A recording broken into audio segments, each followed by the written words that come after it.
Hello, I'm Andre J, and today we are going to talk about gravity waves. So gravity waves is a two-channel video mixer. It can take analog or digital inputs.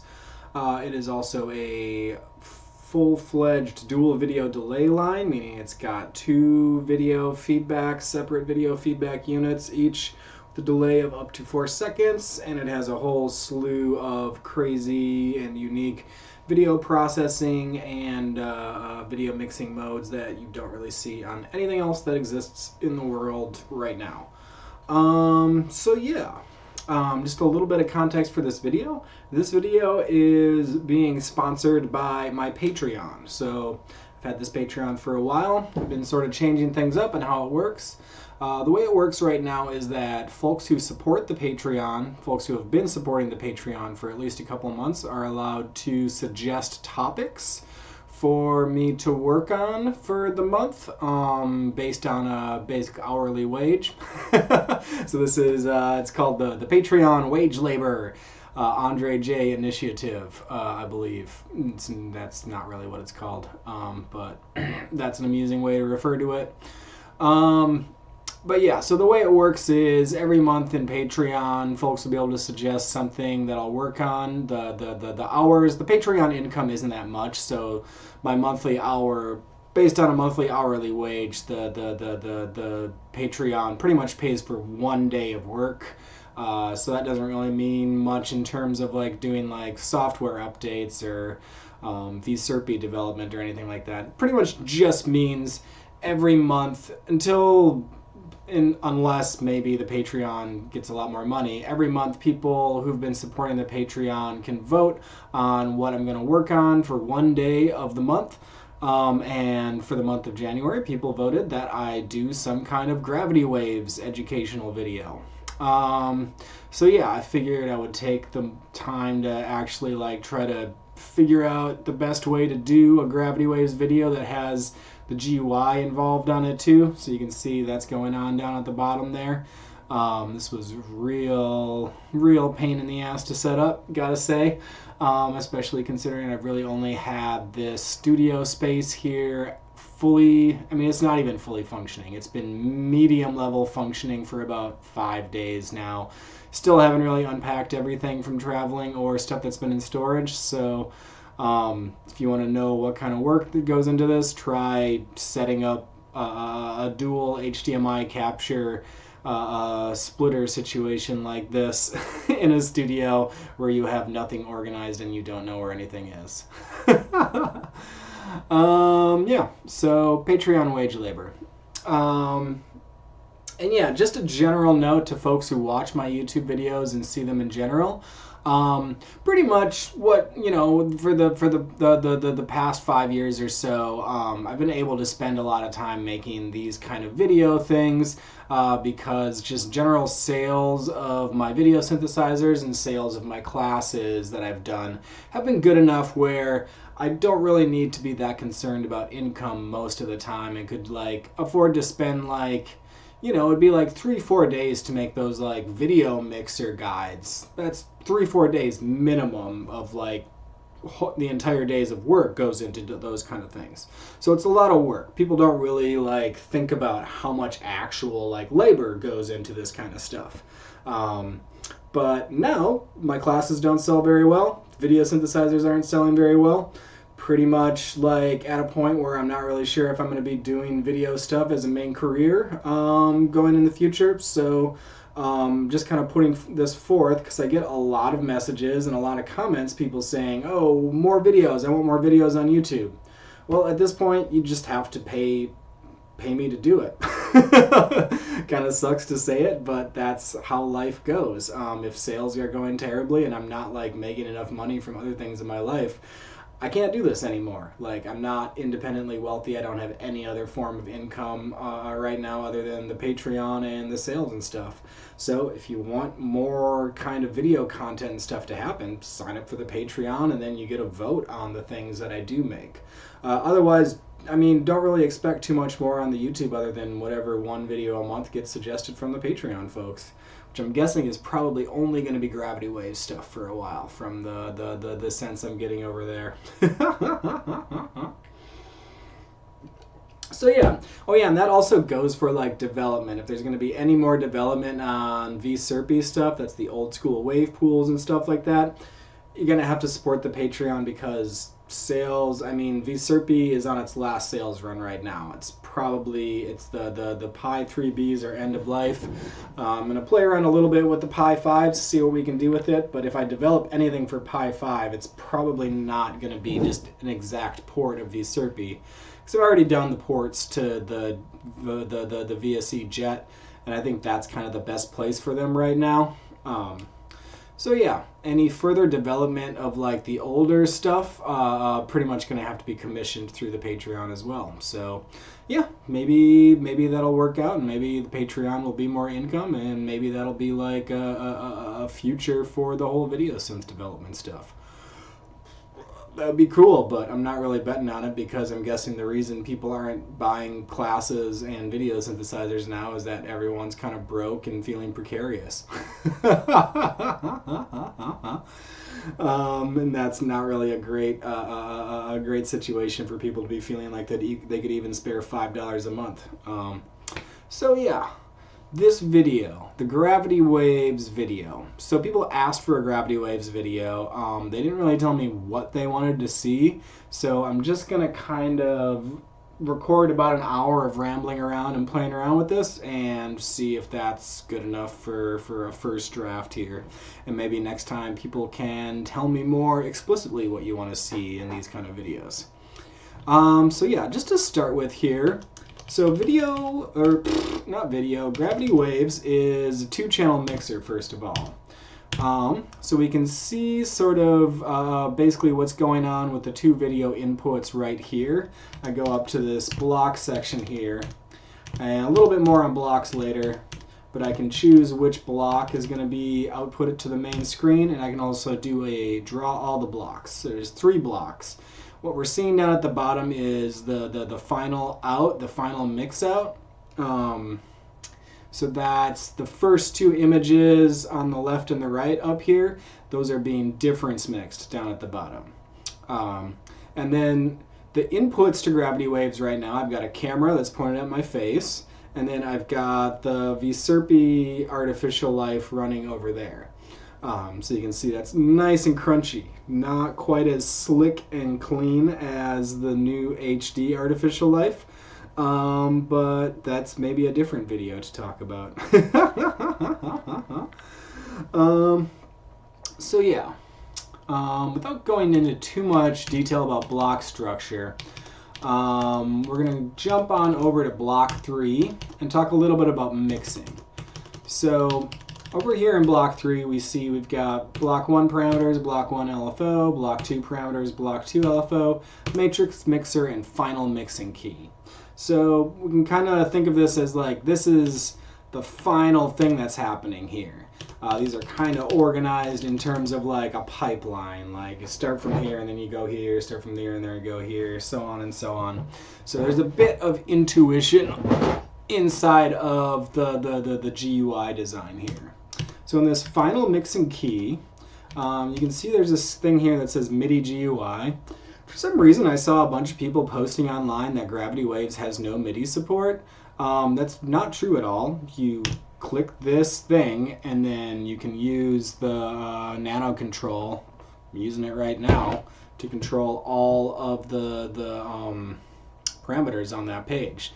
So it only has MIDI control for 1 set of parameters per page, as is, because there's more parameters than there is MIDI CCs. So there's no way to like map all of the MIDI CCs of Gravity Waves to 1 channel of MIDI. We could do maybe MIDI 2.0 or like some sort of weird multi-channel MIDI thing. I know some people have mentioned trying to like set up a group hire thing to like pay me to add 1 cc for every single parameter inside of Gravity Waves. The starting rate for that would be $800. So if a bunch of y'all can get all together, get $800 and start talking to me about doing 1 cc for each thing. It would probably have to be 3 separate MIDI channels, I think. 1 channel for each block, something like that. But at that stage, like, might as well just do them all, you know?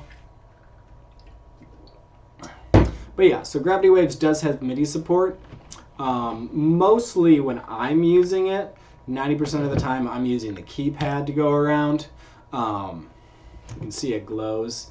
It makes it really hard for the auto exposure. It looks a lot better in the inverted version. Oh yeah, and I just inverted this feed to make it obvious and separate from the USB camera feed that's going into this video. So yeah, you can use that. You can also use a trackpad, or you could just really just plug in any mouse if you really wanted to, or any other thing that is some sort of USB cursor moving device to get things around. But I'm old school. I like mechanical keyboards. That's my way to get around. So we got this MIDI GUI thing. So I'm going to turn that off. We've got the reset. Reset, obviously, on a per page thing allows you to, I'm going to mess around with a bunch of these things here. And then go to reset. And resets most everything except for the some of the these things, the drop-down menus. Yeah, so we can start with mix type. Mix types we've got, there's just the standard old fade. Maybe we'll bring this up for a second so we can see all of these different ways that fade works. And for each mix type, we've got an overflow mode. So you can see if I do wrap for linear fade, what that does. So think of these overflows as like distortion. So what is distortion in like an audio signal? It's when it kind of like goes over bounds. It's what happens when a signal gets amplified enough that it distorts the actual signal. So usually like clamping is one kind of distortion where it just makes like a hard edge. And then other kinds of distortion would be fold over. That's a really nice sleek distortion kind. So you can see, make some crazy little islands in there. And wrap. So that just wraps the signal around. You don't need to worry too much about like the actual mathematics of this. It's all written out in the manual, what's actually happening to the signal.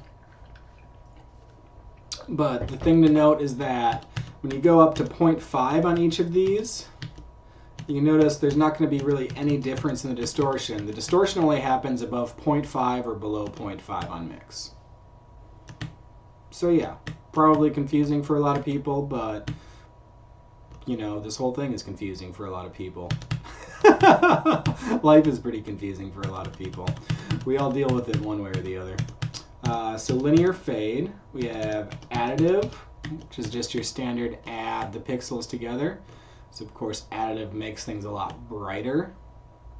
We can do additive negative. So we get, this is what's, additive negative is basically subtractive blending. And then we can try the different distortion types. So wrapping negative, wrapping positive. Let's see, doing the wrap and the negative. Some pretty neat things in the meanwhile. Wrapping in the positive here. It's really slick. And fold over.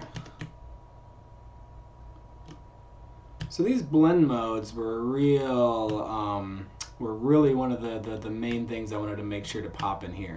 Because there's not really any video mixers that do blend modes like this. There was one mixer called the Vixid, which not very many people have, and not very many people are ever going to have, which had various kinds of blend modes involved. But otherwise, this kind of stuff, I mean, obviously, like, why would you need a blend mode if all you're doing is, like, a live stream of, like, a video game or a live stream of a podcast or something? These are for weird, I mean, the main reason you use blend modes is for photo compositing, video editors rarely use these kind of blend modes. If you do, you use them sparingly, and you used either additive or kind of like the non-additive mix thing, something like that. So that's additive.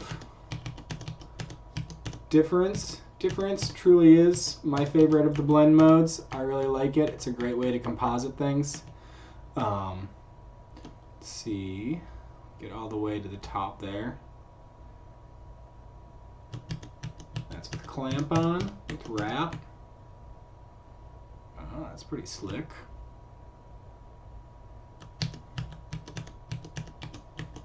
Fold over.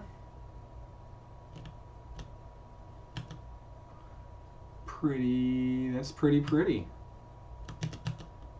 And then multiplicative.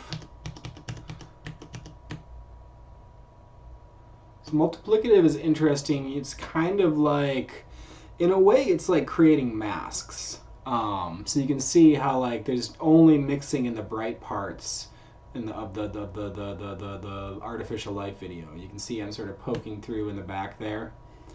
And when we do this negative multiplicative, of course, negative multiplicative doesn't really mean that much, make that much sense if you think about it for a second, but just look at the manual and see how I implement things. It'll make more sense that way. Also, everything had to have a positive or negative. I've learned to make the distortions all work. And then you can see adding wrap with multiplicative allows you to do pretty much, it's like, you can see that it's like reversing the invert on this video. That's pretty cool. And then negative multiplicative starts to get a lot, with the wrap on, starts to get a lot more grungy. And then fold over, even grungier. Fold over here, you can see it's just doing like, you can sort of do like this interesting fade in here. That's pretty cool. And then dodge. Dodge isn't exactly division, but it's pretty close. It's one of the closest things in terms of like an operation to division.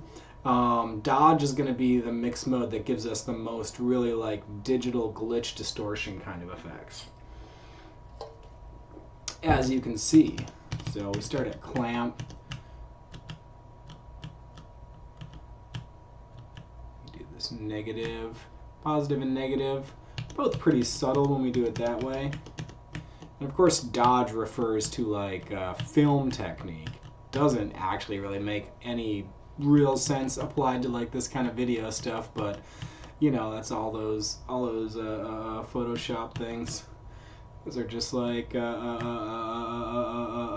abstractions of photo developing techniques for the most part. And then fold over.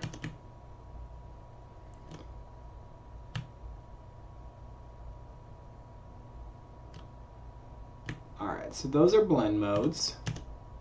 Another thing to note is that for almost all of these blend modes, it makes a difference what order the mixing is happening.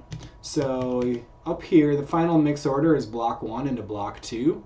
So for the mix modes, for the key modes, and for the matrix mixer, order does matter for almost everything. So if we switch the order there, we can see that's different. That's not what we had before. So you can always switch this mix order and see different things happening. Same thing, I think, if we do multiplicative, switching the order is going to make a pretty big difference.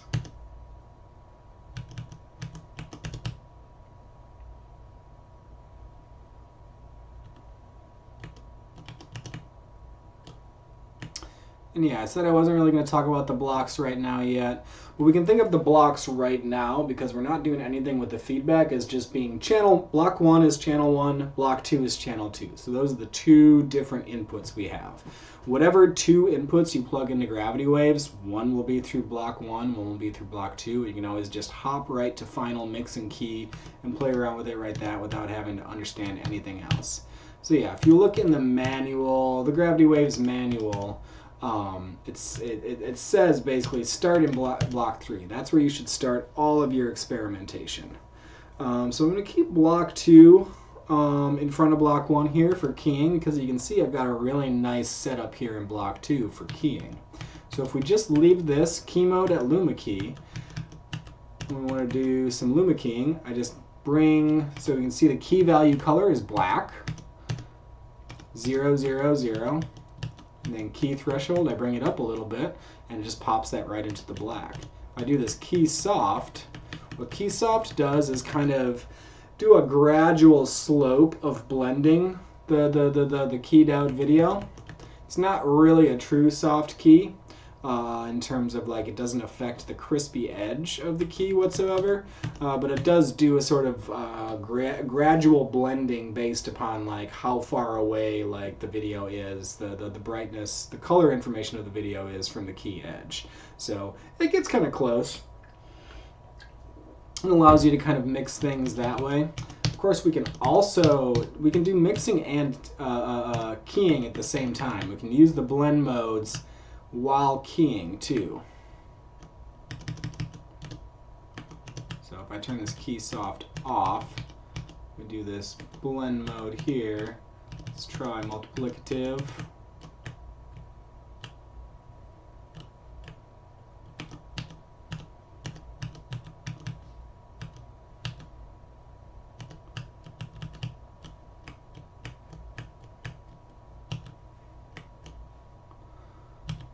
And if we want to do chroma keying, someone asked about green screen. So green screen is a shooting technique. Green screen isn't really something that happens inside of a video mixer, because when you use a chroma key, you can use any color. The reason people use green screens to chroma key out when you have like a person doing like a news broadcast is that people have a lot of different colors of skin. They have a lot of different shades that are in their colors of skin. One shade that is never really naturally in a human being's skin is green. So, and people have the option of not having to wear a green suit if they're doing a weather broadcast. So the reason people use green screen and they call it green screening is just because of human skin tones. It has nothing to do with the actual process. What we're talking about here is chroma keying. So what I want to do is try to key into this sort of like yellow artificial life thing here. So we have to do a little bit of selection within the red, blue, and green. So yellow is going to be a bunch of red and green. And you can see the key color changes. So we got that pretty close. And then we bring up key threshold. And you can see I'm getting keyed in there. So now we made a pretty neat mask. I'm being keyed entirely inside of this artificial life thing. And if I go in and create like a larger waveform, there I am. I'm in all of it. So that's pretty slick. So that's chroma keying. So that's about the main things you need to know here in terms of doing this kind of mixing. Let's hop back a second and talk about matrix mixing for a minute. So matrix mixing, I heard about this mainly from, there was something at Signal Culture, a video processor, a video mixer at Signal Culture called the Hearn, that allowed you to do matrix mixing. And that was individual channels, so you had like video, and then you could do like the sort of matrix patch bay. You'd have multiple video inputs, and you'd be able to take like red, green, and blue values for each video and like patch them into one another in crazy ways. So that's where I got the idea for that. It's also just a really easy thing to do in code, because you know, it's all just numbers. It's all just a bunch of linear algebra. So I figured I want to pop in a matrix mixer in here. So if we want to do, so if I do red into red, bring it up to 5, green into green, and blue into blue, this is just normal mixing. So this is the same thing as if I went over to final mixing key and just did a linear fade, 0.5. But you can see at each channel, the way we're mixing things in, it's one of these channels is dominating. So if we want to do something that's a little bit stranger, let's do red into green.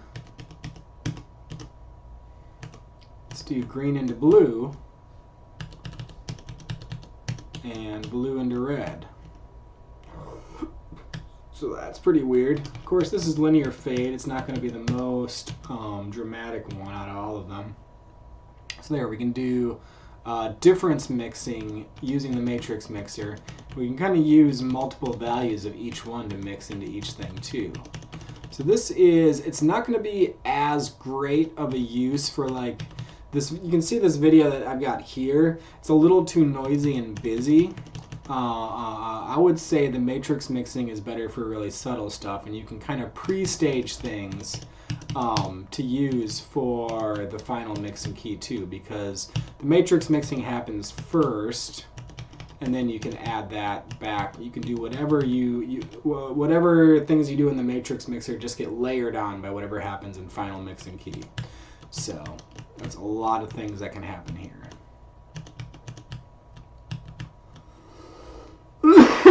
All right, pretty weird stuff. So that's the matrix mixer. Okay, so that's the end of this first part. I guess I can kind of show you.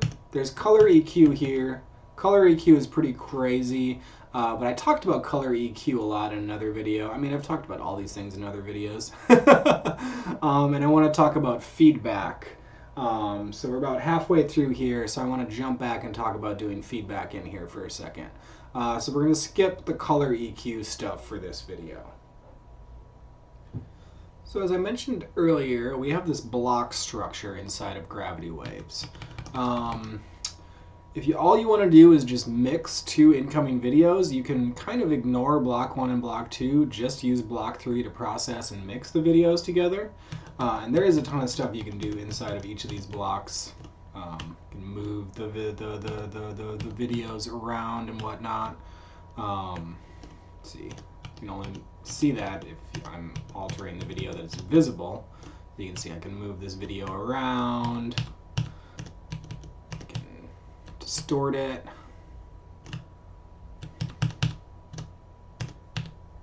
I can do some ridiculous kaleidoscoping. Whee! Add some mirrors, flip it, do some rotations. Pretty basic stuff in here. We can do filters, color EQ, which I said is a bit wackier than what I really want to get into here. Let's see, blur it. That's very blurry. Or sharpen it. That's very sharp. Wow. So sharp. They're very distorted filters. Not super clean. They have to run very quickly. So they're not going to be like the super tight Adobe unsharp mask filter things. So you do a little bit of that in there, but blocks are really kind of where it's at when you want to do feedback. So dual video delay line. The blocks are where you mix your inputs with feedback. So we can see I'm going into block 2 here, and we can go into frame buffer 2 parameters, go into frame buffer 2 mix and key, and I set this up for some real clean keying, and I just do that, and we're able to do that pretty classic, just hold and freeze. Just getting a real nice crispy line here. Let me make this a little thinner. So that's pretty slick. We can change delay time. Delay time can go all the way up to, so this is number of frames, so we go up to 120. Internal processing is 30 frames a second, so 120 frames is 4 seconds. So you can see if I go clear the frame buffer, we're not going to see an echo until 4 seconds later. So all of these echoes are only going to echo at 4-second intervals. So that's a lot of delay. The original wave pool only had 2 seconds of delay. The new wave pool HD for VSC Jet has 8 seconds of delay. So I guess only wave pool HD has more. Video waves for the desktop, it has as much delay as you can program as your graphics card allows. So there's no real standard for video waves on the desktop computer. So that's 4 seconds delay. You can see after about like, I don't know, I've been talking for about 40 seconds here since I hit frame buffer clear. That's about as much time as it takes for things to get kind of filled up in there. And you can see, because it's digital delay, there's not really any distortion happening. I mean, the wave pool, the original wave pool was digital delay, but it did distort a pretty, not like a ton, but it distorted pretty noticeably. So this is a lot cleaner delay here too. Let me bring this to the fast delays just for a second. Things we can do with that. You can do all the normal things. Displace it in an X direction. Y. Zoom in and out. Rotate. Stretch. Shear. So shear, it's one people might not be quite so familiar with. Shear kind of tilts things. So just look it up. It's kind of hard to explain these things. It's explained pretty well in the manual, I think. I'm just showing you this visually. So you can shear kind of, when you do both the shears together, it does kind of look like a strange warped rotation. Let's mix those up with the stretches a bit, and we'll get some pretty weird things here. And then a little bit of rotate. So that's pretty cool. And then kaleidoscope. Kaleidoscope does exactly what you'd think. And this kaleidoscope slice thing too affects what is sort of the alignment of what goes into the kaleidoscope. So just kind of like, you know, a kaleidoscope would have one actual like output to the world, one actual light that comes in through the lens, and the rest are mirrors. Kaleidoscope slice is like rotating the kaleidoscope. Not quite the same as doing a rotate. You can do them together though and get some pretty weird stuff happening. So that's some geometrical things we can do. Can of course play around with the color.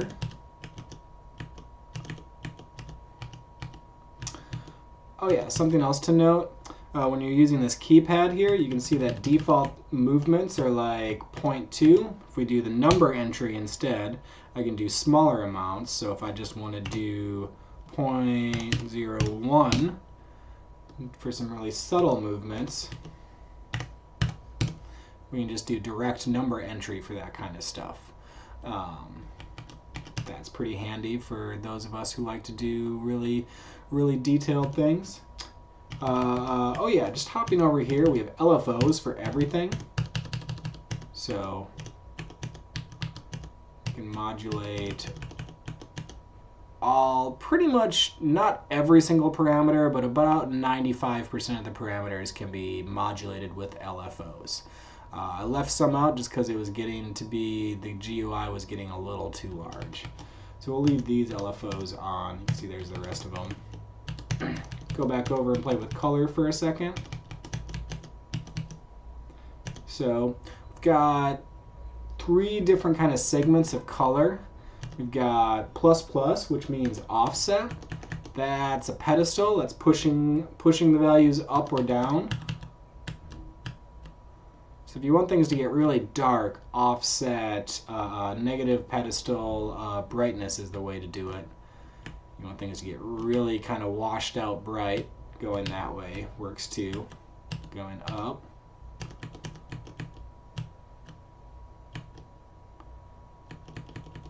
And then times, that is the attenuation, or attenuversion, I suppose. So attenuversion is sort of the default that's on like the regular old wave pool.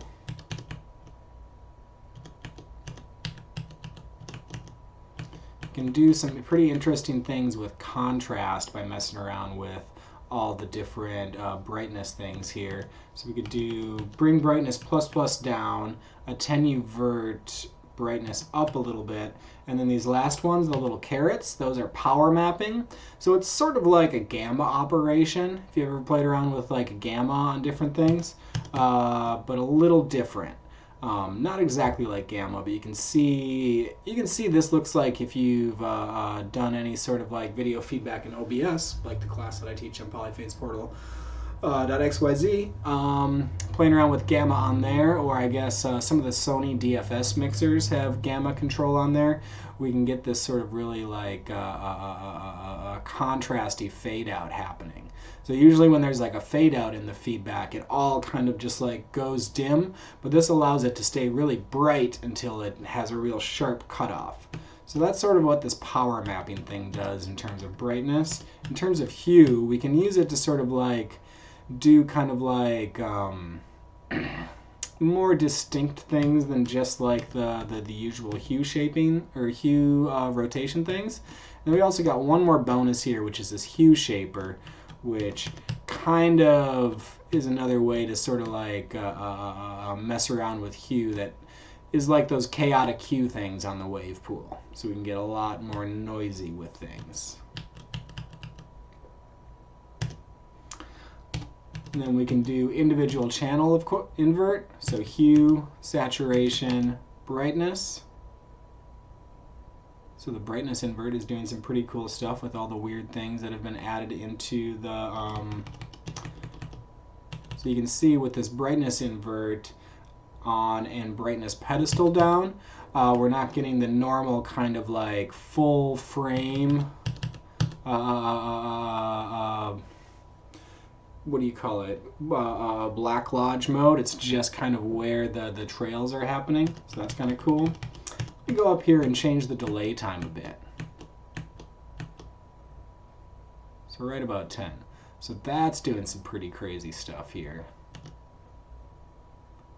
Wow, that's pretty fun. And then finally we've got filters. So we can blur our feedback. You can change the blur radius. It's kind of how far out does the blur go. You can see when we're doing this kind of inverted mode, it adds some really interesting lines to everything. I'm going to go switch this block and just draw block 2 for now. There we go. Probably should have done that a while back.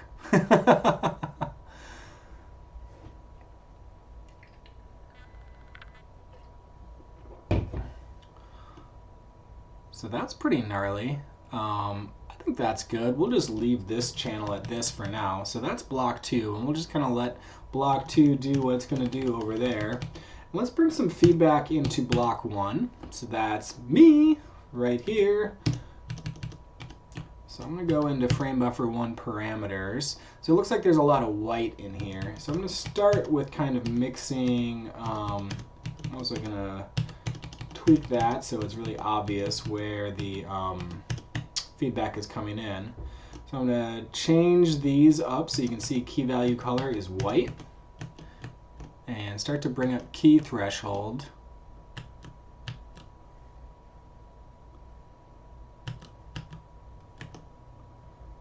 We got this going on here. Let me change the lighting a little bit.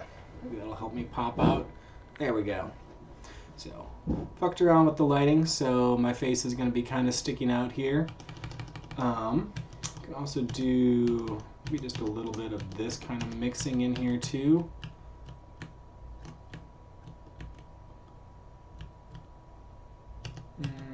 Not that one.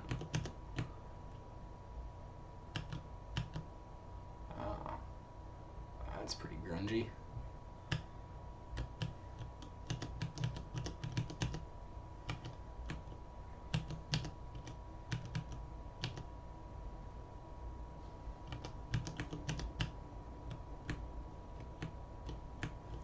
Key order 2, I'm not going to go into too much detail here, but we can do some cool stuff by changing the key order with feedback.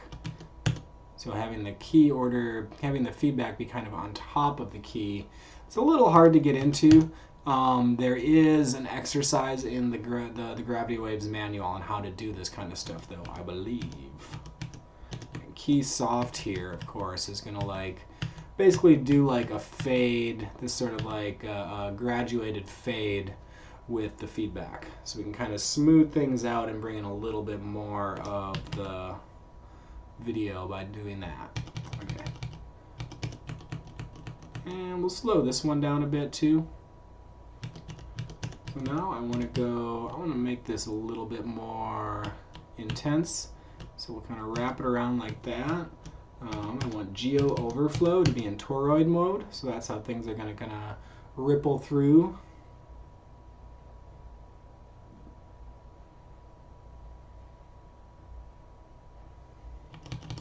We'll set up a little bit of modulation here using these LFOs. We'll just do Z.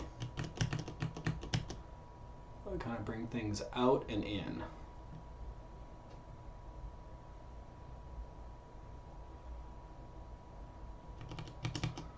And let's do a little bit of tweaking the color here.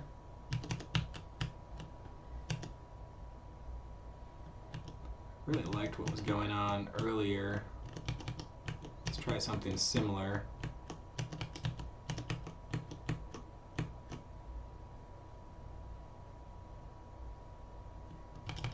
And then let's adjust the Y a little bit too. We'll just have Y do some yo-yoing. Some really hard yo-yoing.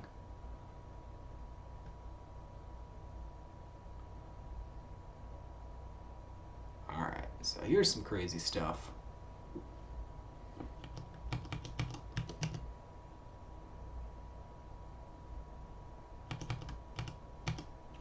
So now we're coming up to the end of this video here. So let's go, just look at all these blocks for a second here. So we can see we've got block 1, which is me, this video right here.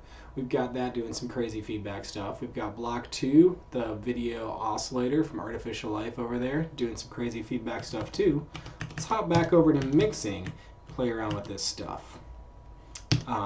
So our final mixing key, just go into linear fade and we can see got both of these coming through here. So let's do difference mixing, of course. I always do difference mixing. Let's do a fold over and go back and just draw block 3 here. So now that's getting pretty crazy. So let's say I want to do a bit more tweaking on the me video. So that's block 1. I'm going to go into block 1. Let's see what happens if I make it a bit smaller. So I can just kind of put this video right in the middle here. So that's smaller. Maybe I want it to dance around a little bit. So now it's going to make this video bob around. That's pretty silly. But now I'm just like, maybe I don't want it to be that small. I want it to be a little bit larger. And let's see if we could do some interesting overflows. So we could do like a mirror overflow there. Mirror the block 1 input. So as it gets smaller, it's just going to kind of like mirror tile, fill the screen like that. And then we've got this going on here. So here we are in some pretty ridiculous spaces here. Mirroring also looks pretty nice. So if I go here and do some rotations as well, that'll look pretty good.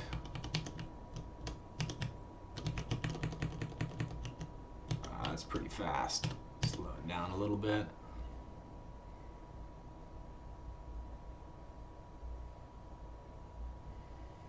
Maybe we want to tweak some other things about the mixing. So let me hop over to Mix LFO, and I can just say like, let's bring the mix kind of in and out here. So we don't want to have a constant mix. I want to have things be kind of like coming in and out. So if we do it all like that, let's see, the mix changes slowly over time.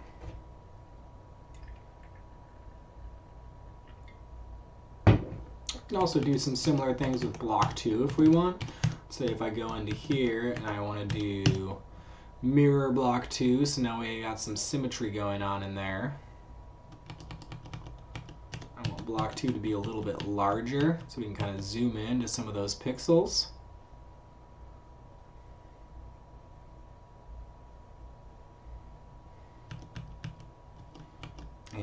stretch it out a bit. What happens if we stretch?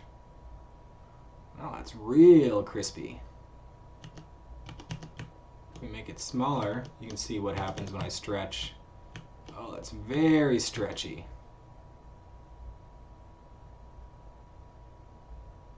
Slick. We do some rotating.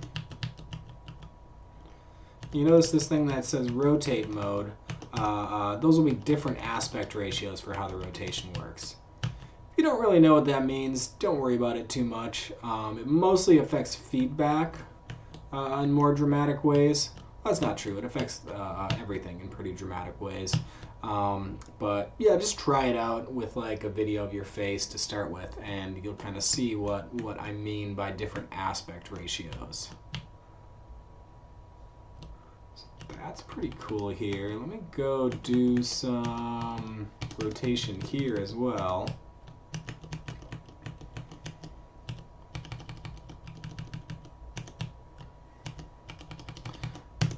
Just as a forestalling for anyone who's going to comment on this about different features you want me to put in Gravity Waves, support the Patreon and suggest it there. That's the way to do that, because I can already kind of like hear people saying that, well, what if you added in something to do this way or that way, or change something to do that? Any more updates other than the ones that we've got like on the forecast here, it's all going to be through Patreon, because sales of Gravity Waves are not good enough for me to be doing like full-time development on it anymore. So just as a heads up for that. I don't really read YouTube comments anymore. There's just too many of them, and too many of them are like not fun to read. So I just don't read. Pretty much don't read any of them. Maybe once a year I'll read YouTube comments. But if you say nice things, I definitely appreciate it, but I'm just not there anymore. There's a certain point in a person's life when they have too many online accounts, too many online messages to respond to at any given time, and you just kind of have to say, well, there's only these 4 things that I can actually realistically respond to, and everyone's just going to have to contact me that way, and public messages on YouTube are probably the first to go. Comments on Instagram, those are also, I kind of don't really read those as well. Sorry about that. Well, not really sorry at all. But yeah, just email. Just email is the way to do it. I still do respond to almost every single email someone sends me. Let's go back here. Let's turn that one off, but let's do some kaleidoscoping on this. Ooh, that's pretty nice.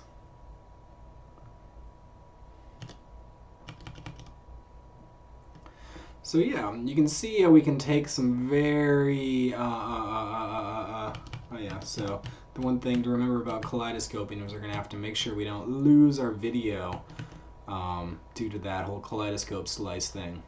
So you can see we started with some pretty simple video stuff here, and we've transformed it into things that barely even resemble the original ones here, just in about 20 minutes worth of time. So that's pretty cool. So that's kind of like what I mean when I say like Gravity Waves is like the one. It's basically the one instrument I use now for just about everything, which is why I designed it. Gravity Waves was mainly for me. It's my ideal instrument. You know, I sort of thought maybe more people would like it, but I guess not.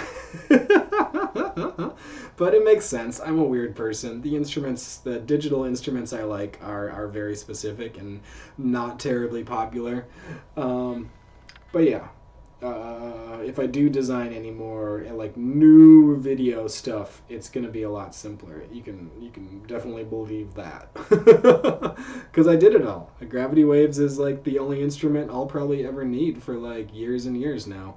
Well, that's not true. I'll still probably use like all the Wavepool HD, Gravity or Artificial Life HD, Temporal Vortex HD, all of those now, as the end of the Raspberry Pi era comes to fruition. But yeah, pretty crazy stuff. So you can use this basically You can do like weird feedback oscillators with it. You can oscillate any kind of strange video stuff. Yeah, pretty crazy instrument. Also, amusingly enough, I think I'm posting this. There's literally, the day I post this, there's literally only like 24 hours left if you want to buy one of these. Probably should have thought about this whole like sales run a little bit more like explicitly, but I was on the road for almost half of the sales run and didn't have a studio or access to like a hardware or even access to like a gravity waves unit that was like fully built and could be photographed and looked sexy. So, you know, all of these things add up. So yeah, if you're seeing this, there's like about 24 hours left from the time that this was posted to buy a Gravity Waves if you want to buy another one. As I've mentioned many times in multiple places, I'm not really sure when the next time I would open up another sales run for Gravity Waves, just because the sales have been so poor. It's like, I don't know if I can afford to devote that much time to any more builds if I'm not really making like a decent, not really doing like a decent numbers with everything. So soonest it would be next winter. The latest would maybe like 2-3 years from now, depending on how the market goes. Yeah, so that's what's up. But you can DIY build your own. It's all made from open source stuff. Or I mean, no, it's not all made from open source stuff. It's all made from consumer grade stuff that you can just buy. You can follow the instructions on my website to build your own. And if you do build your own, you should send me a donation, 100%, because this was a lot of work to build. It took years and years. So you can send me a donation on PayPal or do the Patreon thing and sign up and give me a little bit of cash every month. Yeah, these things all make a difference. But yeah, I think that's about the end of this video here today. I guess I'll see y'all's here next month, and the video will be voted on and decided by folks on my Patreon. So maybe that's another good reason for people to join. I don't know what actually does motivate people to do that kind of stuff anymore. But yeah, I guess that's about it for this one. Until next month, as always, have fun.